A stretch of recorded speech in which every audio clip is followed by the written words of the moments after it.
ठाकरे गटाने आजपासून पालघर जिल्हाधिकारी कार्यालयासमोर बेमुदत धरणे आंदोलनाला सुरुवात केली।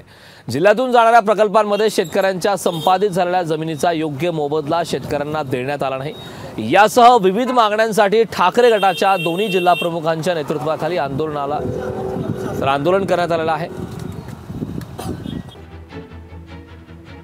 लोकांच्या या जिल्ह्यातल्या अनेक कामं आहेत ती कामं झालेली नाही। आपण बॉर्डरवर असल्यामुळे गुजरातमध्ये जे ड्रग्स उतरते ते संपूर्ण ड्रग्स मुंबईमध्ये जाते आणि या ड्रग्सला आपल्या इकडून संरक्षण मिळते, म्हणून हे ड्रग्स किंवा गुटखा असेल ह्या सगळ्या गोष्टी इथून वाहतूक होतात आणि याच्यावर कोणत्याही प्रकारची कारवाई होत नाही। प्रशासन हे त्यांना मदत करते आणि इथल्या स्थानिक शेतकऱ्यांना असेल किंवा इथल्या नागरिकांना असेल दाबण्याचा प्रयत्न करते।